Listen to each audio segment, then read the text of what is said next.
Good afternoon. Welcome to the final workshop of Congress 2019. You made it. Good job. My name is Dennis Ailing. I teach confirmation for the 14 and 15-year-olds at St. Francis Xavier in Burbank. So I'll take all of your sympathy now for all that time with the 14 and 15-year-olds, please. Couple things before we get started. First, please take your cell phone out and silence it or turn it off. And then, just as a reminder, there is no audio or video recording here today. There's actually an official recording that's being done as we're being live streamed as well. But please, no audio or video recording of what David has to say. Let us center ourselves with a prayer. In the name of the Father, and the Son, Holy Spirit.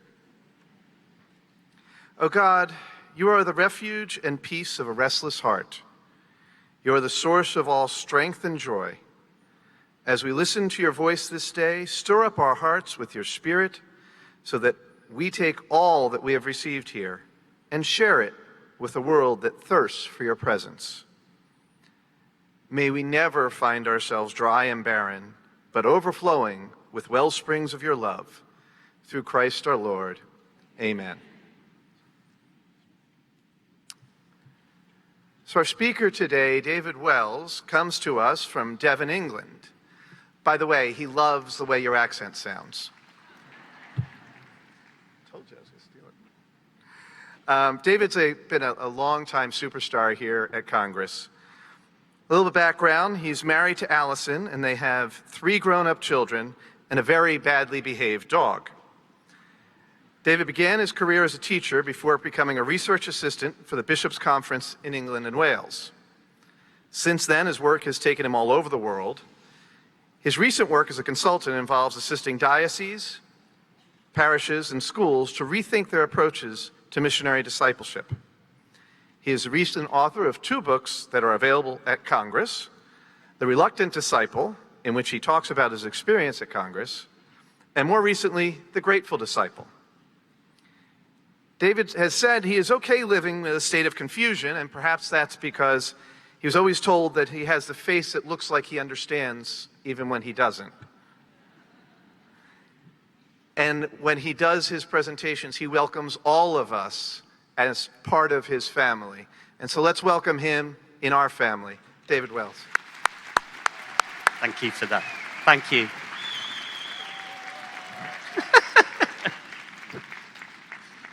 You've no idea how terrifying this is. I'd like to thank, obviously, Congress for this opportunity. It's a real privilege to be here.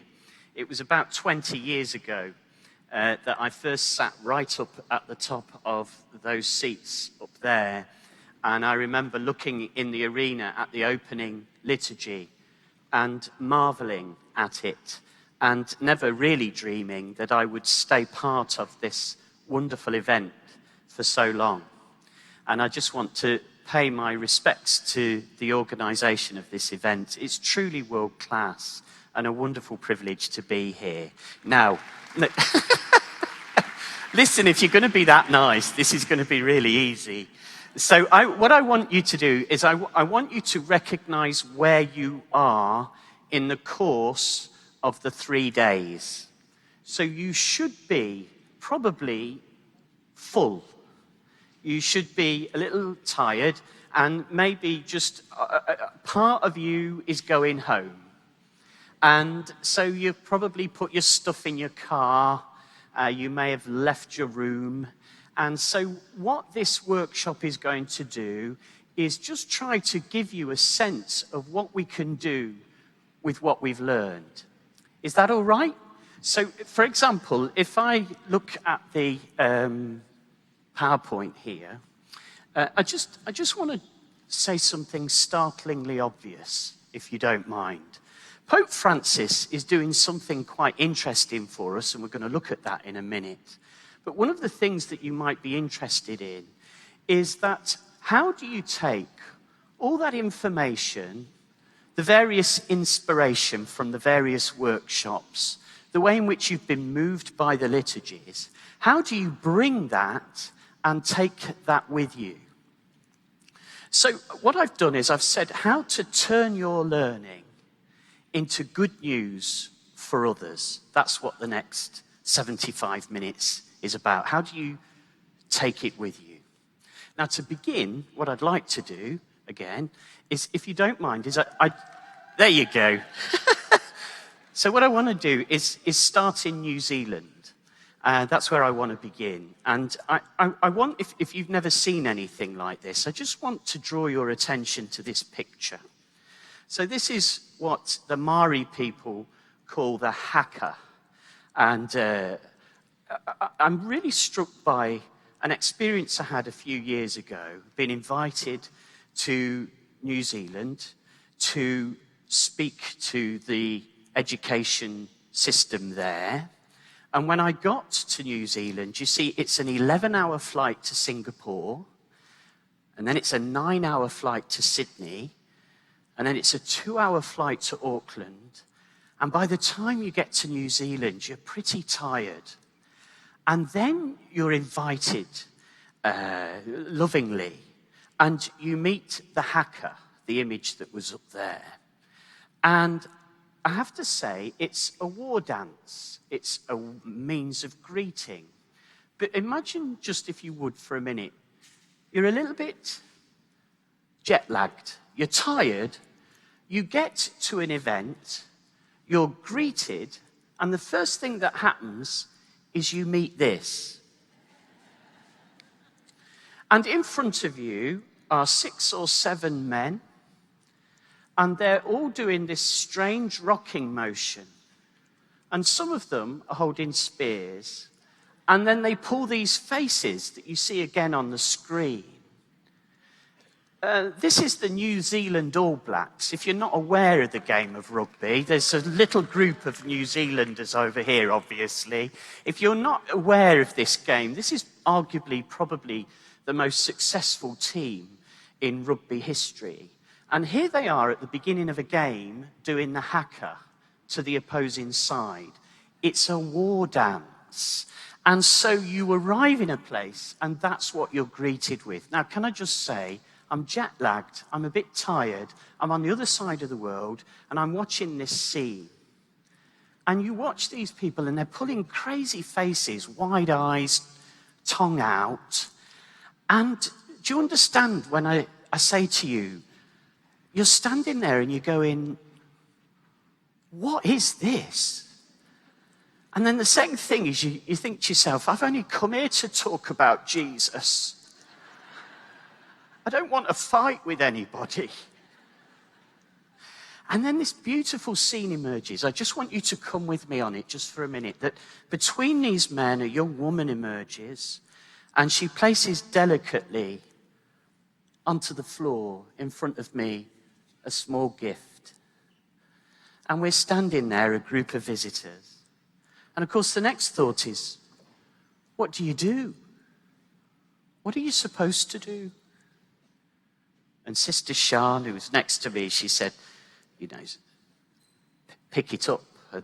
A man stepped forward and she just picks the gift up. And there's a cheer. And then you're invited through, and we went into this beautiful house. Now, why did I want to tell you that story just to begin? Because obviously I needed somebody to explain what just happened. Here is the group who greeted us. That's not common in California, is it? Now here's the thing. This is how it was explained to me. These people greet you by laying a gift on the floor. Why would you do that? Why would you do that? Well, it was explained to me this way. David, Sister Sian said, it's a little bit as if I'm honest, if you pick up the gift that somebody gives you, you have to put your weapons down. Now just think about this for a minute. You're invited to another country and you meet this ancient greeting. And the ancient greeting is, put down your weapons to pick up the gift. It's not a bad understanding of Lent. And it goes a little bit like this. We're going to go back into our parishes. And before we can do anything, the first thing we have to do is to put down our weapons. Now, what are our weapons? You see, for the atrocities that took place in New Zealand, and we remember that country in our prayers at this time, it was a shock to the people because the people love peace. To go there, you put down your weapons to pick up the gift that's received. So what I want to do, if you don't mind, just for a few minutes, is to spend some time with this. We're told in 1 Peter to use the gifts to serve one another. Now look, this is the point. If you look at someone like Professor Tracy Rowlands here, who works out of Sydney, her suggestion is if you want to understand Pope Francis, the first thing you have to do is recognize that pathologies creep into our church. If you look through the documents, you'll see that this is quite common. Now, what are they? What is your unconscious homily or your message? What is the signal that you give out unconsciously? Well, I was saying in my workshop yesterday, sometimes it's this. Have you come across this? This is what we do in England, right? So we go up to each other socially and we say, "How are you?" And the reply is, "I'm very busy." And then in reply, you say, "And how are you?" And the other person says, "Well, I'm very busy." And then you enter into a subtle who's busiest contest. Now, I don't know whether you do that, but in our church, very often, and in our culture, the first thing we're trying to do, unintentionally, is to express how busy we are, and then the church becomes a bit tired, a little bit overwhelmed, that somehow we go to meetings and they don't lift us, they drain us. And then people say, "Well, what do you love about Congress?" And you say, "Do you know what I love about it? It fills me, it lifts me, it raises me." What are the weapons that Pope Francis is asking us to put down? These pathologies that creep into the church. Well, supposing we said that there's a real risk that we present ourselves to the world as weary, tired, a bit forlorn, as if we're losing our joy. And like those Maori people, the first thing we have to do is to put down our weapons of self-defense. I'm tired, I'm busy, I'm overwhelmed. These things may be true, but we have to arrest them. We have to do something about them. How often have you been to a meeting and thought to yourself, "Really?" How many meetings do you go to that you really enjoy? And then we come to Congress and we say, that feels like a lift of spirit. So somehow, for Pope Francis, the first thing we have to do is let down these weapons that turn us into complainers. Sometimes the church feels a bit like that, doesn't it? And you go to meetings and we seem to be complaining. Can I just say something to you that I hope makes sense? The Catholic Church isn't dying. It's not. The church has been persecuted and struggled for 2,000 years. We're not the first people or the first generations to encounter such a variety of problems. Let me tell you, folks, the church isn't dying. I'm going to tell you something else as well. I'm going to heaven. No, I am. And do you know why I'm going to heaven? I know I'm going to heaven because I believe in Easter. I'm an Easter person. Do you know something? Do you know something about the person sitting next to you? They have a happy ending. Did you know that our story has a happy ending? We are an Easter people. We're redeemed, not by our own virtue, but by grace. So I stand here in front of you, not arrogant that I'm going to heaven, but in conviction of what he did for me. Now, I go to loads of meetings that don't feel like that. Do you? Do you ever go to meetings and think, we sometimes fall into the traps of picking up the weapons of moaning? And so, what you discover gradually, by little, is tiny pathologies creep into us and we lose our joy. So, nearly done, because this is only an introduction, really. Look at what Pope Francis says in his call to holiness. He says, don't allow God's voice to be drowned out by discontent. Don't allow God's voice to be drowned out by discontent. We're going to look at how we do this in a moment. Now, for Tracy Rowlands, it's a little bit like this. The pathologies, the tiredness, the anxiety, the moaning, it comes to us like a thief in the night. And for Pope Francis, what does it steal? It steals your virtues. You'll see this in all of his encyclicals. It begins to steal your enthusiasm. It'll steal your enthusiasm and replace it with cynicism, as if cynicism is more intelligent.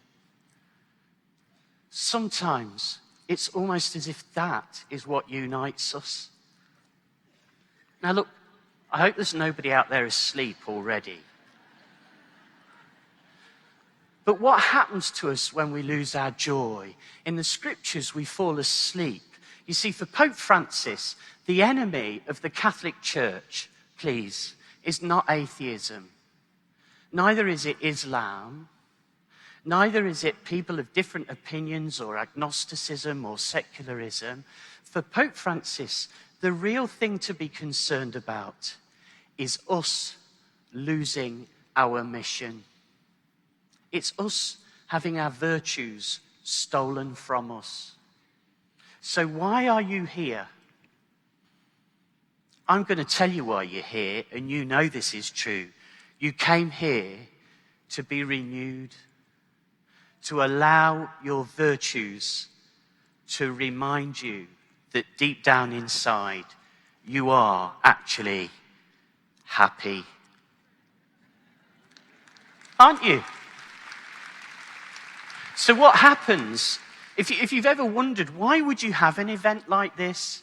I'll tell you why we have events like this, and we need events like this, is they renew our virtues. That's what they do.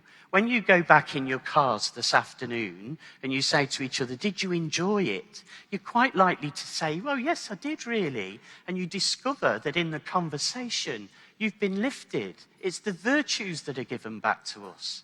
Now, for Pope Francis, the risk is that we become a church asleep. We lose our sense of vision and excitement and pleasure, and we replace it with duty and organisation, and little by little, procedure takes over. And then one day, we've lost our why. Have you ever noticed John chapter 10, verse 10? A lot of people use this, and they have it on T-shirts, and it's beautiful. And they'll say, Jesus said, I have come so that you may have life and have it to the full. Actually, that's only half that, it's not a sentence, but it's half that verse. Here's the whole verse.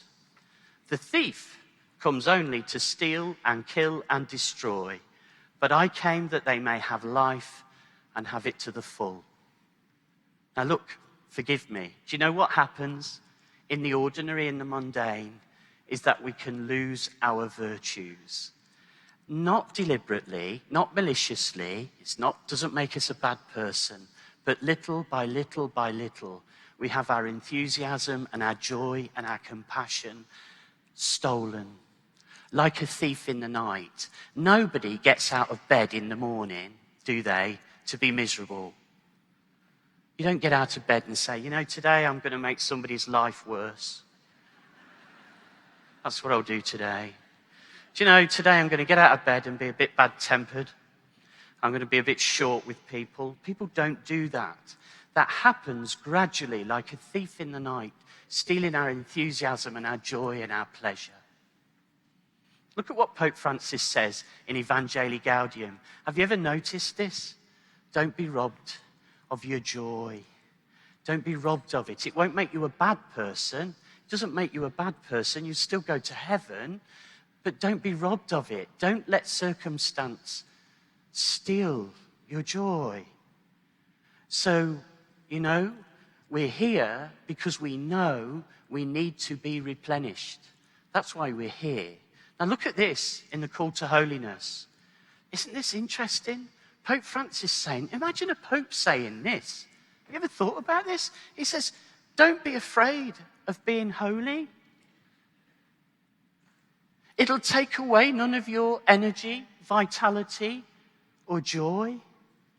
Do you realize the Pope is saying to the church, people have got the idea out there that religion is the opposite of joy. People actually, almost to some extent, can think we're boring. How did they get that impression? So what is interesting is this Pope is saying to us, be careful, it's the virtues we need. You can lose what you have. There are 7 of them, by the way, in Evangelii Gaudium. He mentions this 7 times. Don't be robbed of your enthusiasm. Don't be robbed of your joy. Don't be robbed of your hope. Don't be robbed of community. Don't be robbed of a narrative that's bigger than all of us. Don't be robbed of the gospel, of the love of your brothers and sisters, and of course of your vigor. Don't allow these things to be stolen. If we're going to be a church that's good news for the world, what Pope Benedict says is a smile to God's creation. If we're going to do that, we can't lose the virtues. It's the virtues we've got to hang on to. And when we hang on to the virtues, we can make any program work. And let me tell you, there isn't a program out there that will work if it's joyless.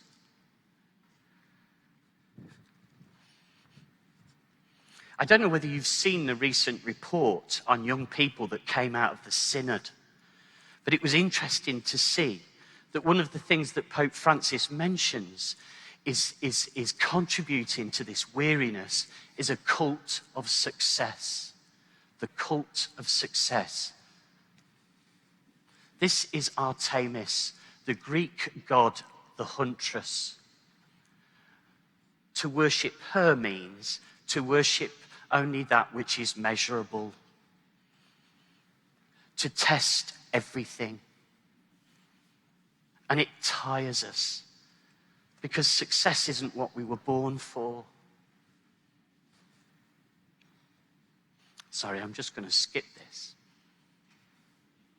So, I'm going to suggest with the last 3/4 of an hour that for Pope Francis, there are 3 virtues in particular that are worth exploring, and I'd like to explore them with you first. Before I do that, I just want you to look at this screen just for a minute. Just take a look at those boxes there.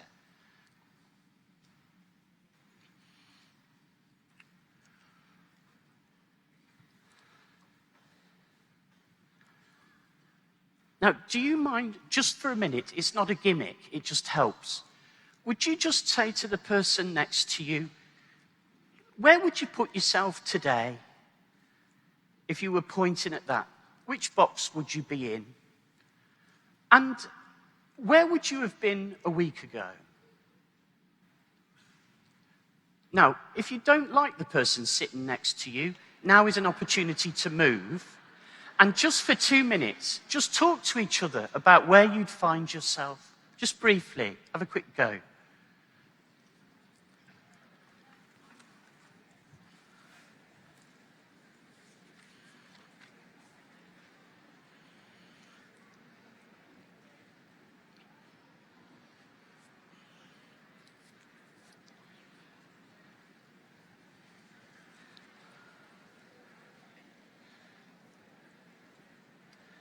So strange, I can't see anybody.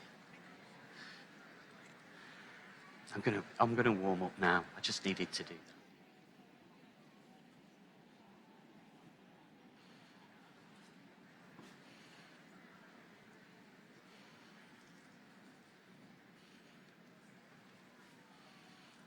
that. Okay. So here's a suggestion.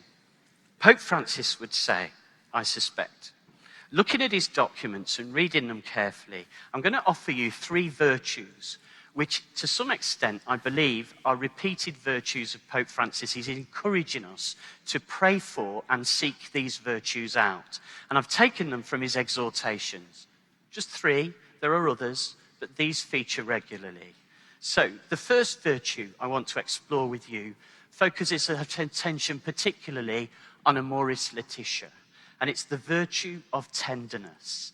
The virtue of tenderness. Let's have a look at this briefly. He says in Amoris Laetitia, another virtue which stands out, one which is often overlooked in our world of frenetic and superficial relationships, is tenderness. Now, what is tenderness, and why is it both life-giving and important at this time in the life of the church? Well, the opposite for Pope Francis is this: idealization. If you look in Amoris Laetitia, chapter 1, what Pope Francis says is the thing to be avoided is idealization, ideas that are too pristine and perfect.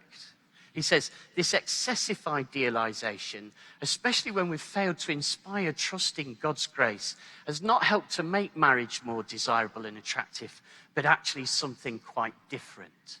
So look, I'd like you to meet my family for a minute. There they are. Oh, don't No, because honestly, we don't like each other.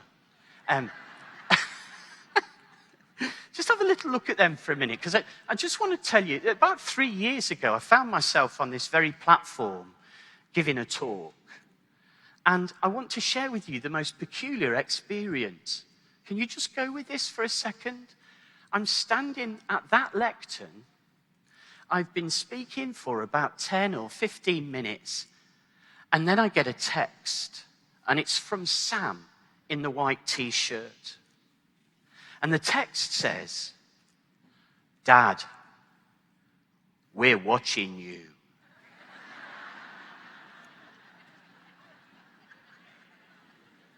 Now, I have to tell you, California, I didn't realize until that minute that I was being live streamed. My family on the other side of the world are watching me. Now, if you can just bring the picture back up for a second. What I think's interesting about that, by the way, do you remember in the old days, you used to go and have your family portrait taken, and they had something they called chairs? I said, "Where's the chairs?" They said, "They don't need any chairs, just roll around on the floor." I said, "I don't want to roll around on the floor." And then they start doing that. And then here's the thing, this most peculiar thing. You get a text from the other side of the world, from your son, saying he's watching you. Now, can I just ask you to empathize for a moment?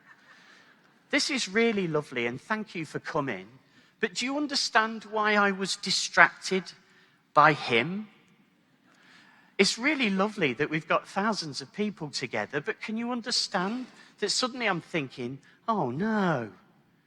Now here's the next reason. Again, if you bring the picture back up, it's the text that comes a few minutes later that's much more interesting. And it reads, "Dad, you're an idiot." Yeah, no, it's worse than that still. Why does that matter? And why does it turn out to be important? Let me tell you why that text is important. What happens when you go to a work do, you meet your colleagues with your partner? It can be a little bit awkward, strange. Why? Because your two worlds collide. There are two worlds, There is the world of me at work, organized, systematic, consistent, professional, prepared. And there's the family, me. Now, I have to tell you, and many of you will understand this, if my wife was here today, she wouldn't be looking at me admiringly. Do you understand what I'm saying? If my wife was here today, after the talk, we would be out there and she'd say, "When are you going to listen to your own talk, you stupid man?" Now, your family find you out, don't they? And here's the thing, suddenly realizing the importance of tenderness is that tenderness exists in the long-term, gentle, patient accompaniment of life. Now, if I may say, again, looking at the screen, here are some examples of idealization. They're not great. Now, don't get me wrong, I love Walt Disney, and you would do come in here, wouldn't you? But happy ever after is not a great idea. It's not a great way to prepare people for happy ever after. Here's another one that's kind of crazy. How to find a perfect match. I'll tell you why I say that. You know, my son is falling in love all the time at the moment, probably every 2 weeks. And he keeps saying, we have these conversations at Christmas, and he says, Dad, how do you know?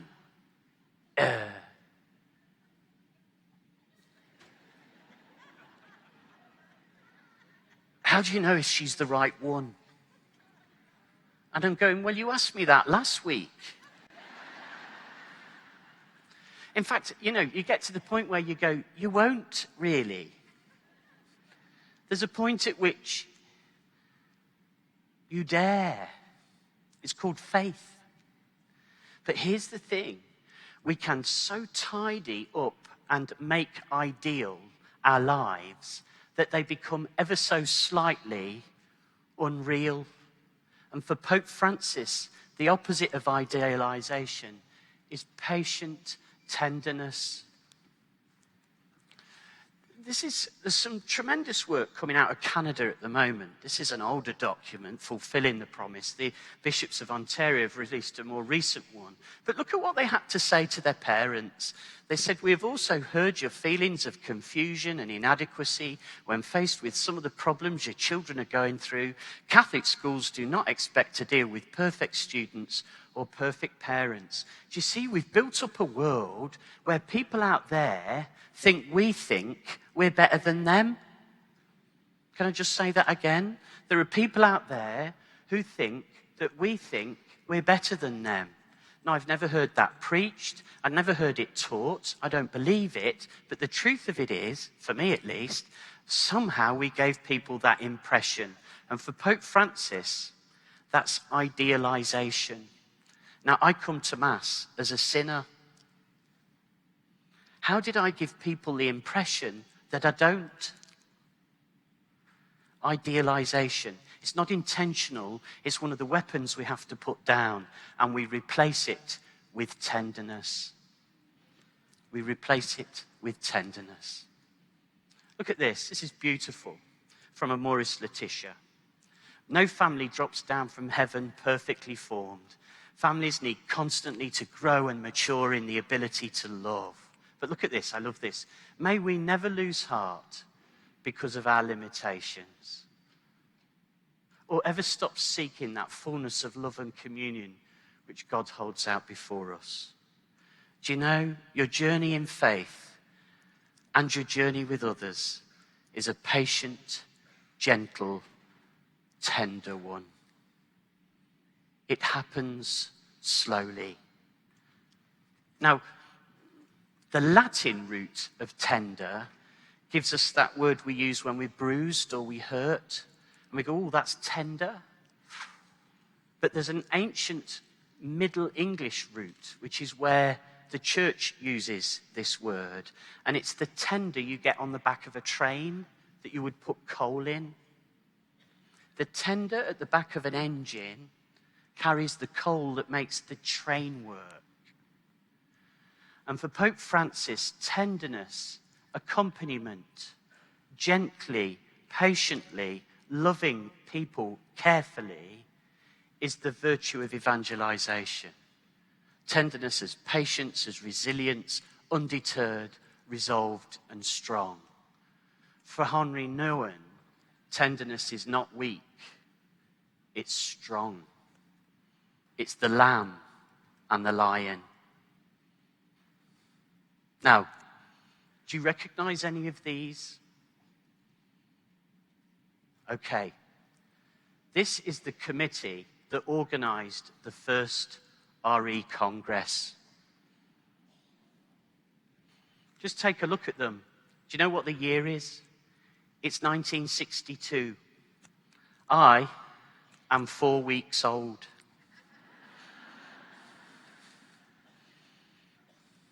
And that's what the first RE Congress looked like. Isn't that beautiful? It's a classroom.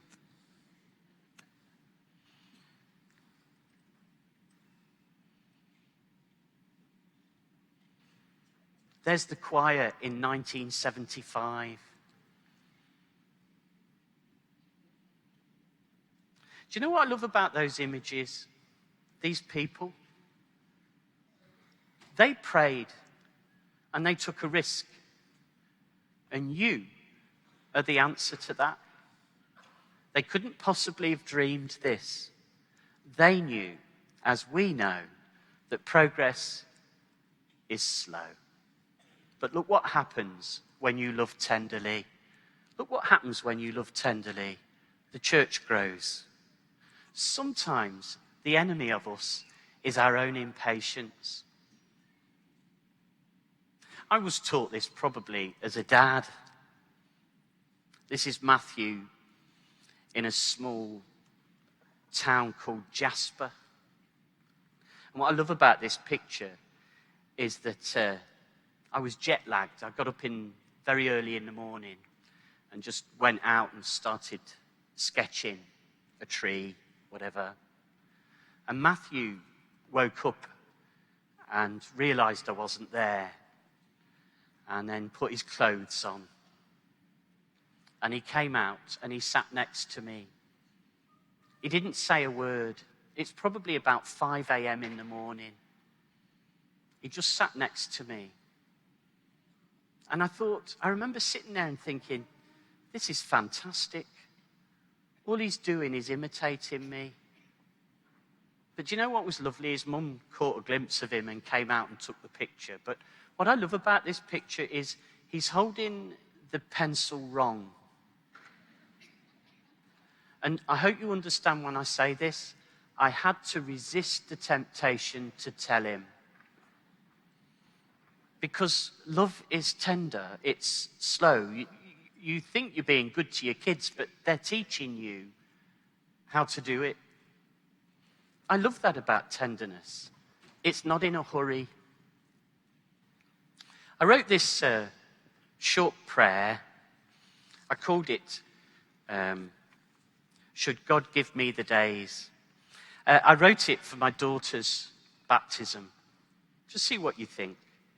I said, should God give me the days, pray I remember, to push you around the garden in that stupid yellow car again and again and again, because for some reason that only you and nobody else in the world can fathom, it makes you laugh like a drain. Should God give me the days, I pray I remember, to ring you up and tell you that even though you came forth, you did better than I could, that your victory will come one day, and that you shouldn't be upset because nobody wins the first time. Should God give me the days, I pray I remember, when I see you one day walking towards me, laughing with your friends, like nothing could ever touch you, to step discreetly aside, knowing that now is not the time to stop you and ask you how your exams went. Should God give me the days, I pray I remember, that wherever we are in the world, you and I, that finding you on your 18th birthday was worth the trip, just to tell you how beautiful you look, aware that those young eyes have more power in them than you should ever deem to know or understand. Should God give me the days, I pray I remember, to tell you to pray before you decide, knowing that God has given you the most dangerous of all gifts, freedom. The freedom to disagree, the freedom to choose your own path, and the freedom to walk it with who you prefer. Should God give me the days, I pray I remember, when I'm really old, even older than I am now, to tell you that I was there one winter's day at the beginning of it all, to welcome you to life, when your grandma held you in her arms, and for one brief moment time stood still, and you of all of us had no idea at all. Pray I remember to love you tenderly, tenderly. Amen.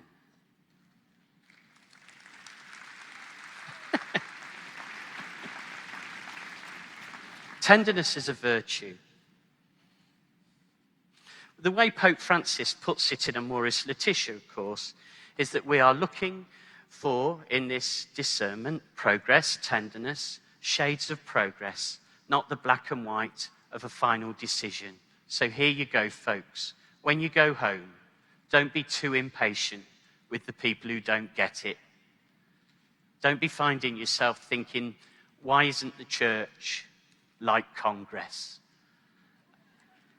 Do you ever feel that? Okay. Things take time. Patience is a virtue. Okay. 2 minutes. We're going to move on to our second of the three virtues. Just for 2 minutes. What tests your patience? 2 minutes, an amnesty, put your weapons down. What are the sort of things that get you irritated? You've got 2 minutes, just with the person next to you. Have a quick go.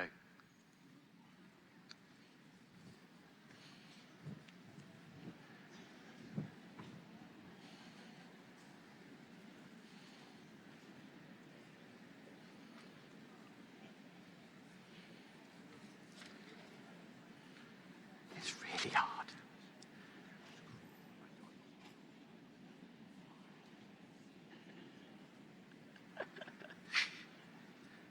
Okay, got about 20 minutes to go, 25. Okay.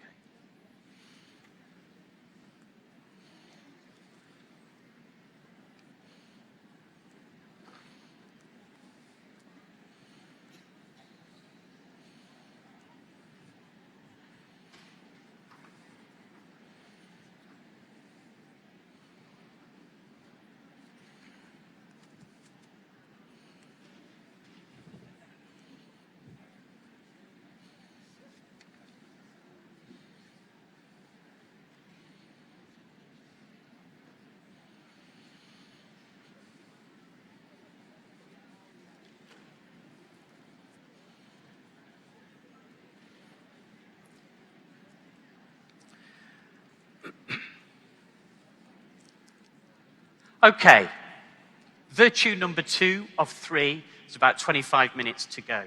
Virtue number 2 of 3.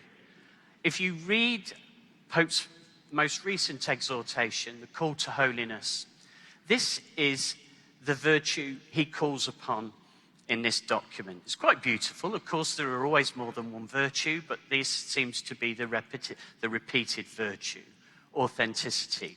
Look at this. It's quite interesting, isn't it?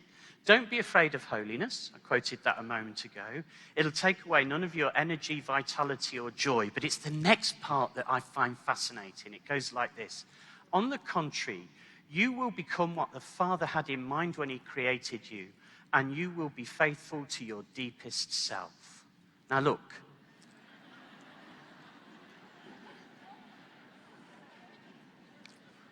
Can I just say, what does it mean to be faithful to your deepest self? I wish they'd taught me this years ago.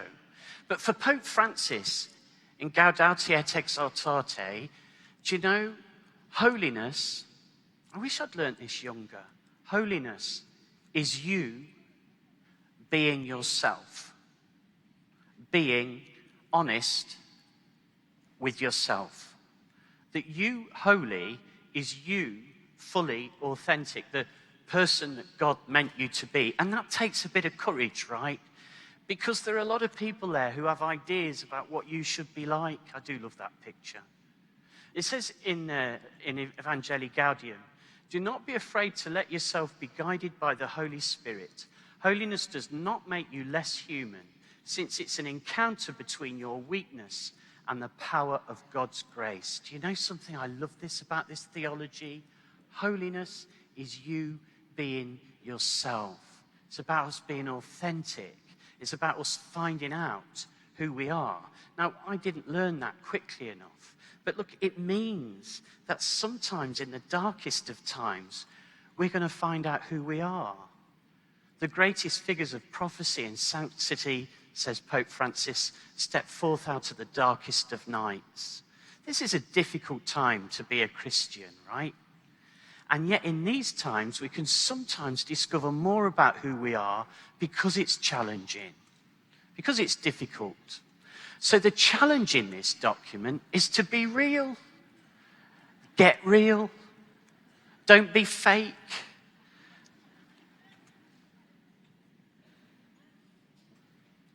See, have you ever met him at border control? See, I meet him everywhere I go. And on my visa, it says business. I'm here on business. So when I arrive, this happened a few nights ago, I arrive, what's he going to say? He says to me, what's the nature of your business? And I say, well, when I was 19, I had a fairly profound experience of the Holy Spirit. It came into my life. It made sense of my upbringing. And I was deeply moved. And I felt loved by God. And I want to come and tell America.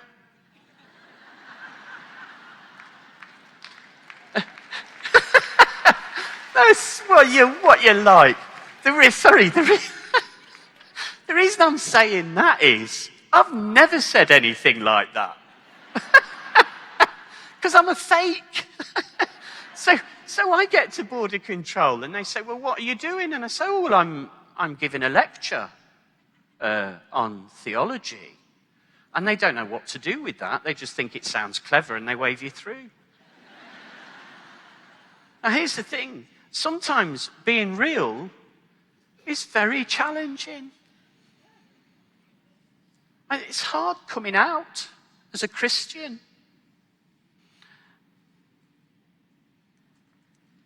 Our saints tell us as such.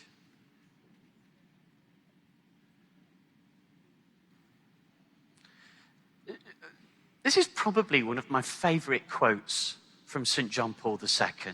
I think this is breathtaking. It could deserve a whole afternoon. He writes, to teach means not only to impart what we know, but also to reveal who we are by living what we believe. And it's this later lesson which tends to last the longest. Do you know, it's hard being real. I think we've got an idea of being holy, which is sometimes forced. Being holy requires us to be vulnerably ourselves. I wish I'd learnt that younger, because actually I'm happier being me.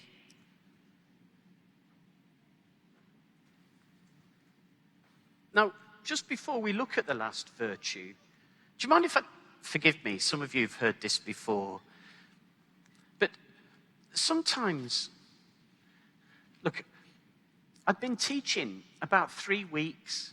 I was just 23 years old. And I'm with a group of kids in the classroom. And I wanted to say to them, you know, your work is amazing. But I'd forgotten it. I'd left it in the staff room. So I said to this group of children, I'm just going to go to the staff room. And then a bit fiercely, I said to them, if any of you so much as breathes while I'm out the classroom, you're dead. I was only teach in 3 weeks. I ran down to the staff room, I grabbed their school books and I went back to the classroom. But when I got there, I did what a lot of teachers do. I opened the door only slightly, to listen if they'd obeyed me.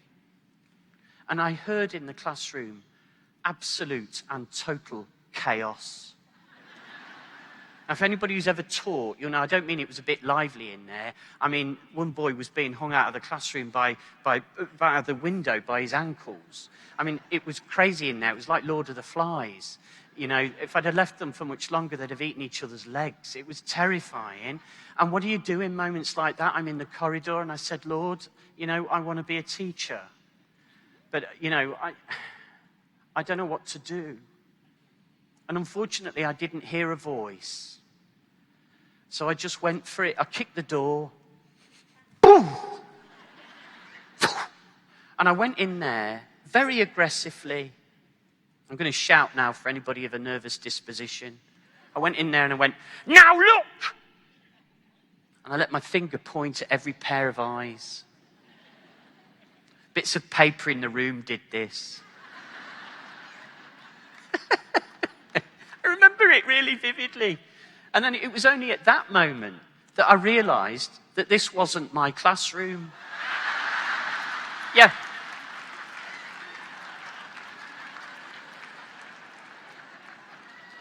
Now, do any of you remember John Cleese, Fawlty Towers?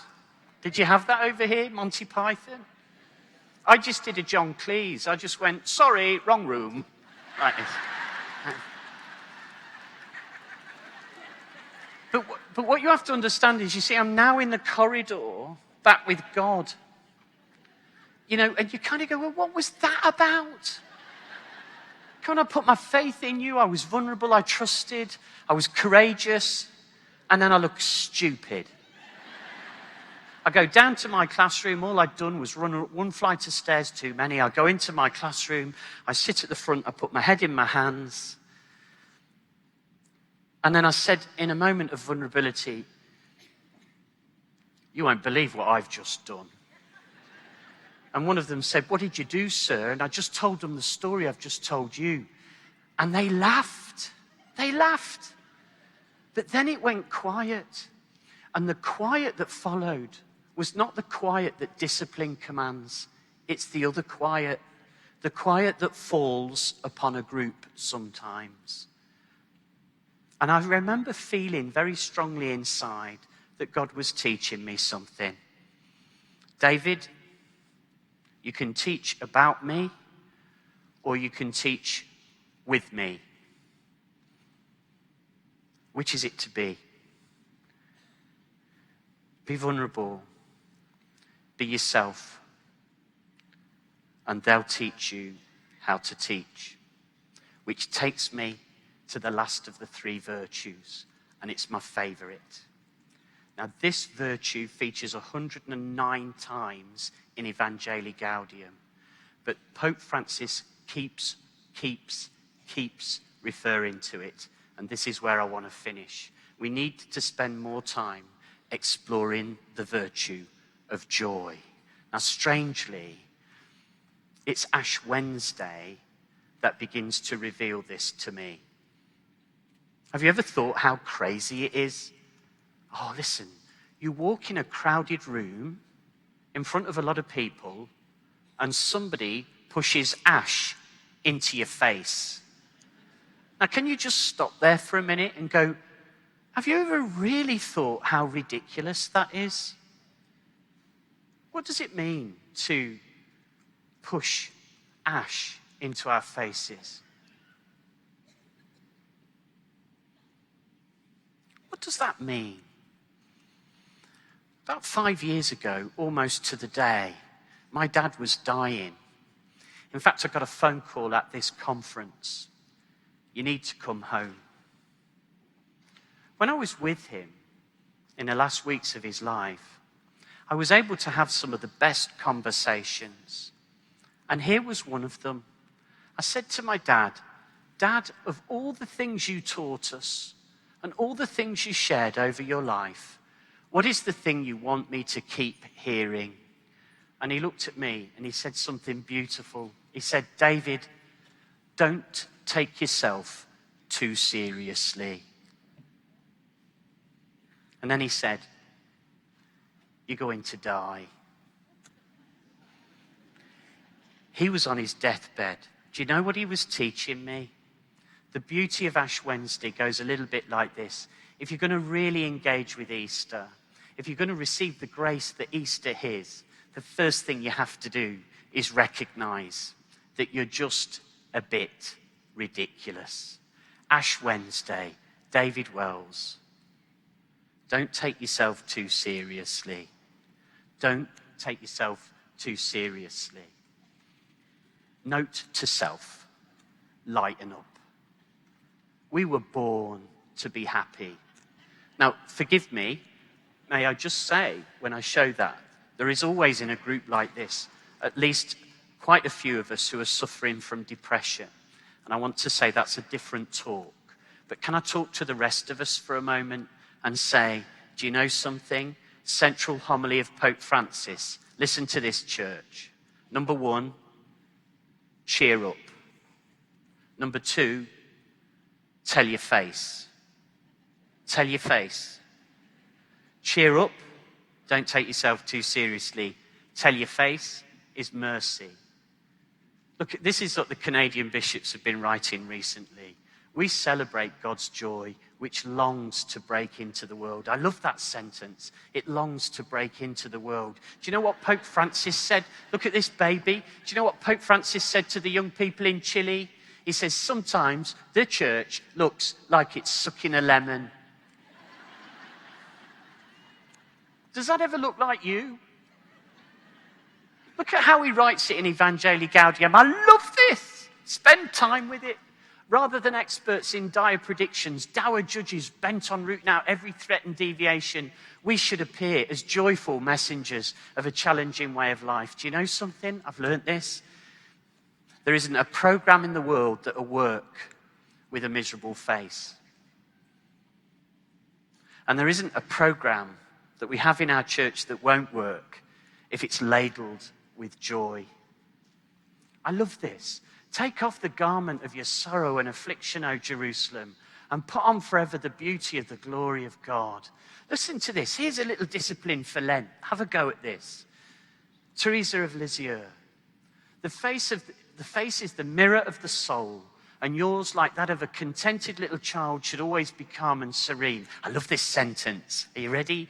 Even when you're on your own, be cheerful. Now, here's a little thing. Just for the rest of Lent, you can have Sundays off. For the rest of Lent, between now and Maundy Thursday, 5 minutes a day, practice being cheerful on your own. Can I just say, it's harder than you'd believe. I mean, it really is harder than you think. Last year, I was struggling a bit with a colleague, and I decided that every day, for 5 minutes a day in Lent, I'd pray for her. And the interesting thing for me was, it wasn't her problem, it was my problem. But the interesting thing about that experience was this. I never made it. I prayed for her for 1 minute and spent the other 4 minutes thinking about the problem. Being cheerful is not easy. Have you ever noticed this? I'm sure you have. You've said it thousands of times. The priest says, the Lord be with you. And we say, and with your spirit. And the priest says, lift up your hearts. And we do, we're lifting them now. We're doing it. And the priest says, we lift them up.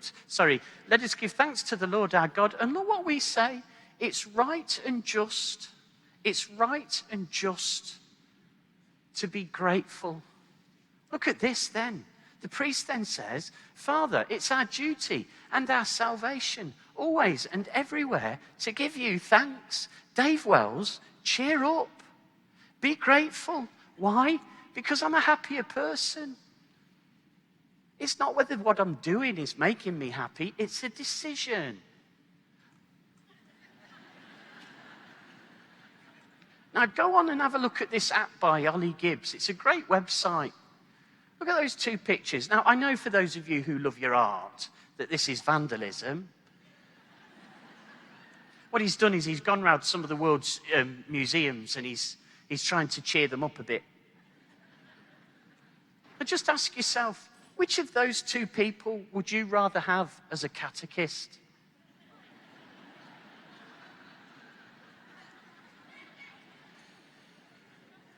Let me give you another question. Which of those two people would you rather ask something? Dave Wells, cheer up and tell your face. Look at her. She's in every confirmation class in the world. And do you know what Pope Francis would say? He'd say the picture on the right is behind the picture on the left in every person you meet. Now, do you know what Pope Francis is doing? He's saying, come on, church, ours is a mission of joy, and we're telling everybody we're busy. I love this next one. Or this one. It's this next one I like the most. A 17th century Dutch nanny. Get a load of this.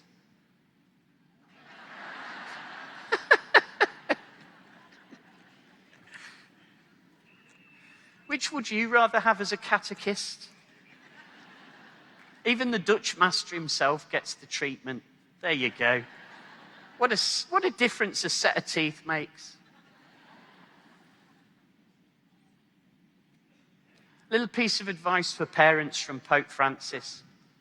Give your children a memory of you smiling.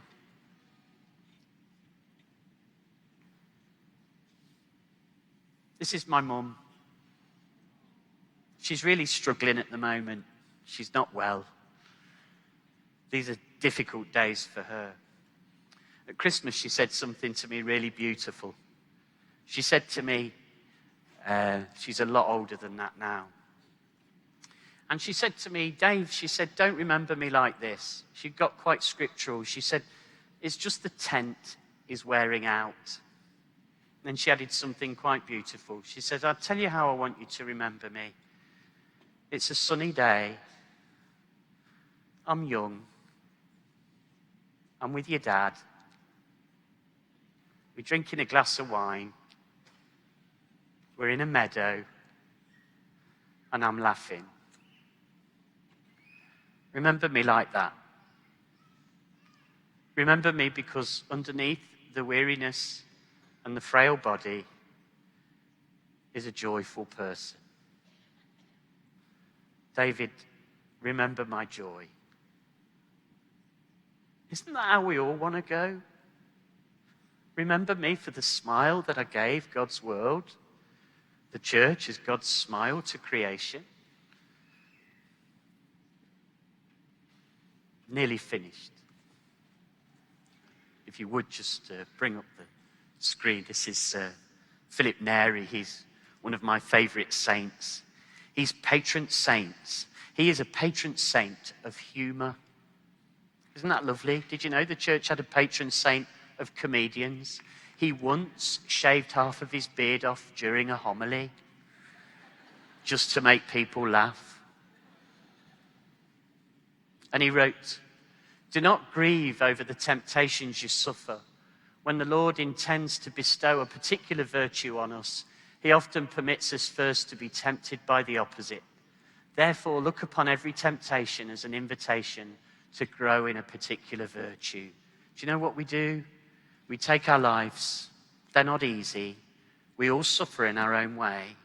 But God calls upon the faithfulness of his people to cheer up. And forgive me, I get that here. You give that to me. It's a church of joy. That's why I need it.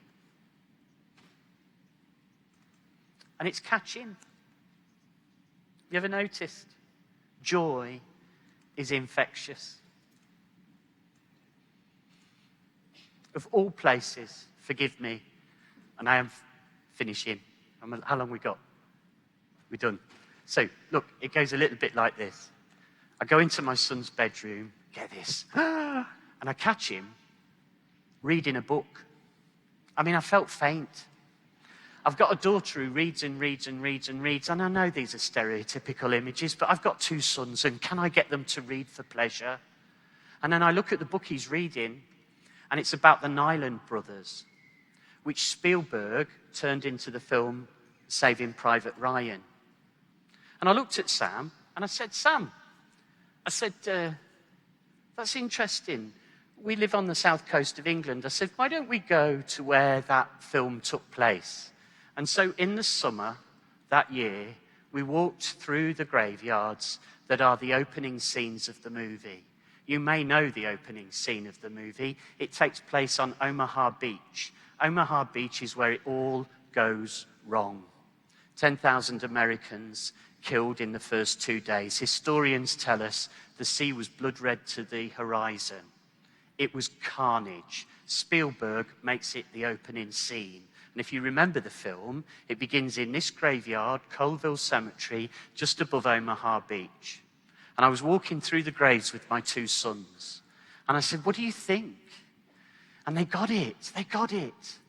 You know, on the one hand, my son was saying, Dad, what courage, what bravery, he that laid down his life for his friends. And on the other hand, my other son was saying, what stupidity, what waste that we put young people in the ground like this. We got it, the irony of war. But then we went into the Commonwealth section of the graveyard. And here we came across these 2 girls. And do you know what they were doing? Do you know what they were doing? They were running between the graves, pretending to be aeroplanes. And they were flying between these graves. And every now and again, they were dunking down and pulling up flowers and dropping them on graves. And can you feel the teacher in me?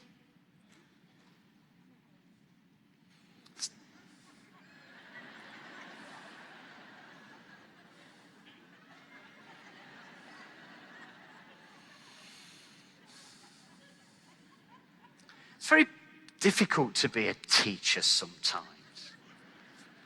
The main problem with this scene, you see, is that one of those 2 girls was my daughter.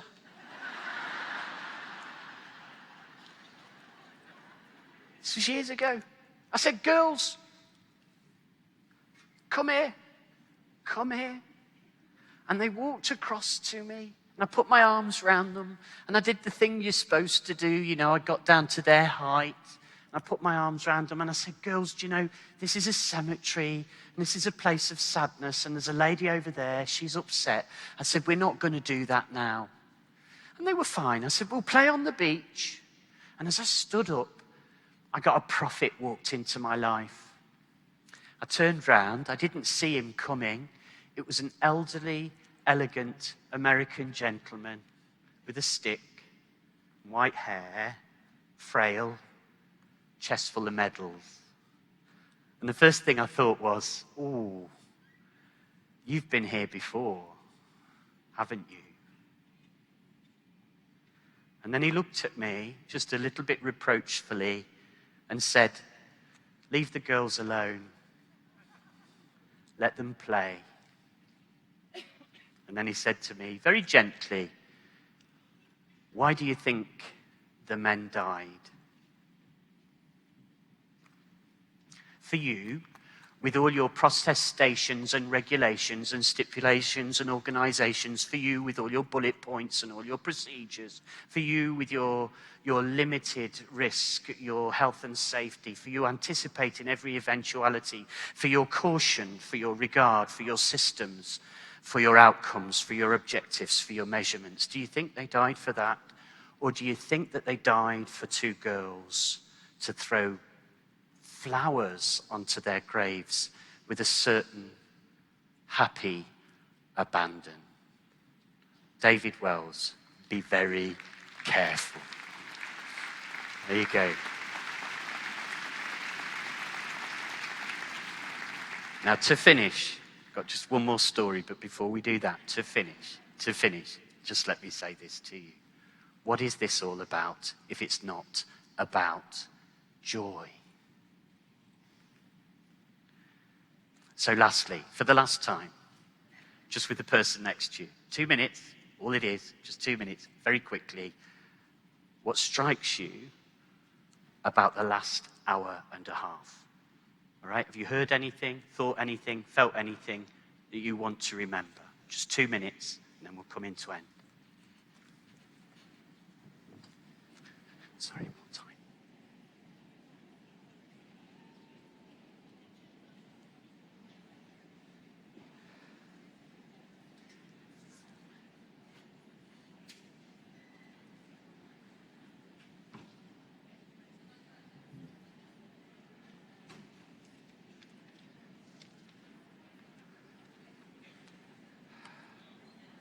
They're okay, they're with me.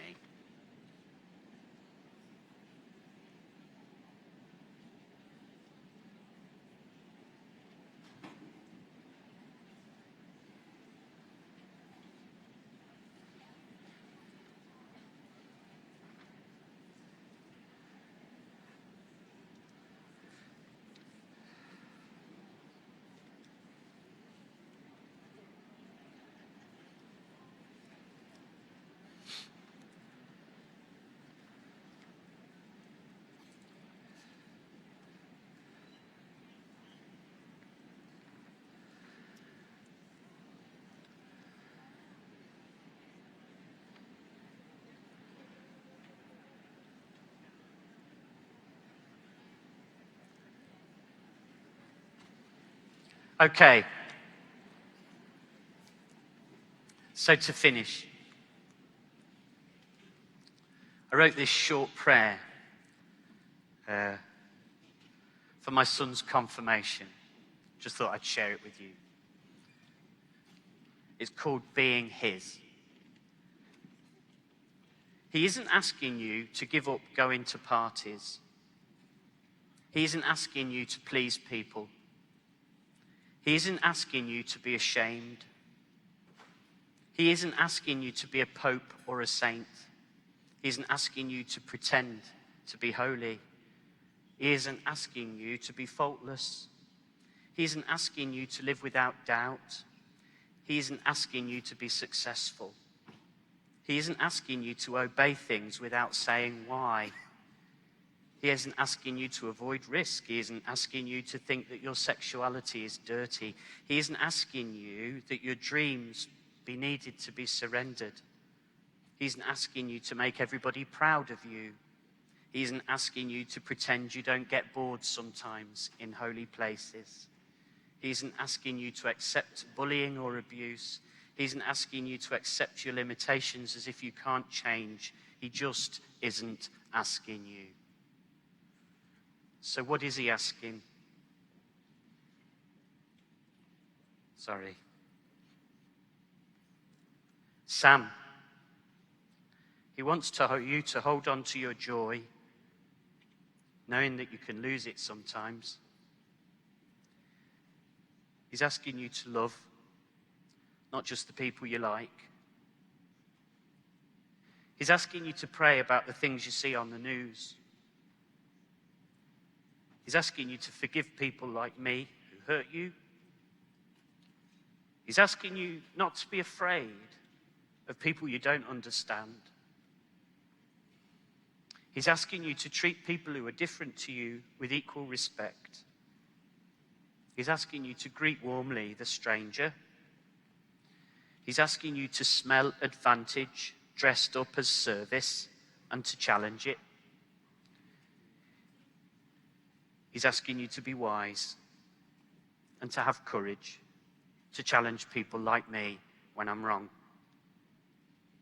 So Church Sam isn't all coffee and cake and old people.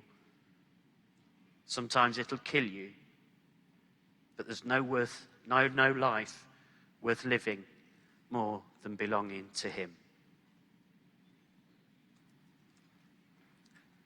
Do you mind if I just finish with one last story? Because I like stories. It's a stupid story, really. I shared it a lot and it seemed to go down quite well. It's only a stupid little incident.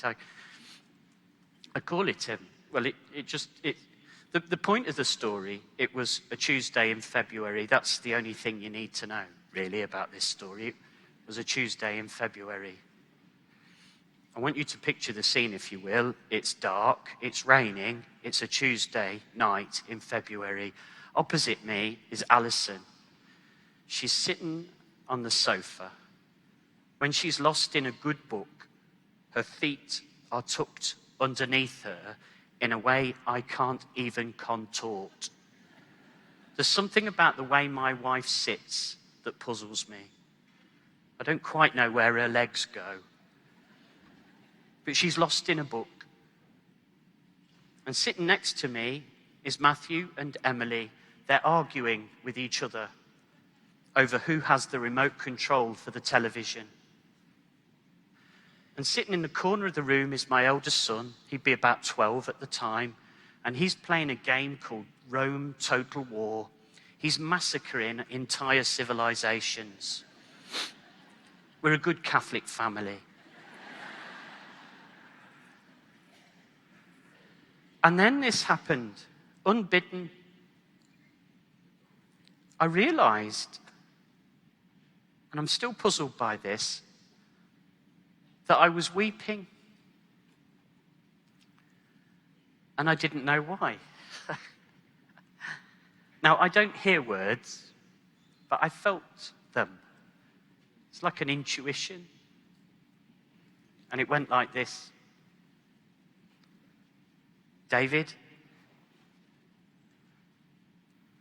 this is as good as your life will ever get. And if you can't see it now, you never will. It was as though joy visited me briefly, and I could see my life through his eyes. It was the briefest of encounter, and then it went. It was so palpable that I almost said hello to it. For Pope Francis, it's time to renew the mission of the church. And that is only going to happen if we pray for and earnestly seek the virtues. And in his documents so far, he particularly implores us to seek out the virtues of tenderness, of authenticity and courage, and of joy. Now, please, after this conference, pray for those virtues. If you're feeling down or overwhelmed or tired, like that young woman at the beginning of the talk, lay them down. And this Lent, this Easter, pick up the virtues instead. Make a decision to be grateful and allow God's grace to find a way in through that. Go after one virtue and you'll get them all. I want to say thank you for choosing this workshop. If you didn't choose this workshop, but you're really in here to save a seat for the closing liturgy, you know who you are.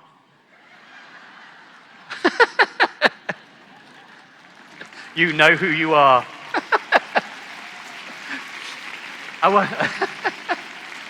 I just want to say thank you for giving this your last shot. I hope that this has been a truly blessed experience for you. But more importantly, let us go now and place into the offertory our weapons of disappointment and despair and disillusionment and frustration and irritation, and allow him to transform them into the virtues of Christian faith. Thank you very much.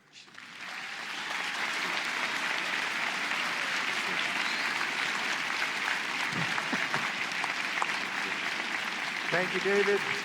Please remember to fill out your survey, write excellent for everything David did, so we get him back here next year. Thank you.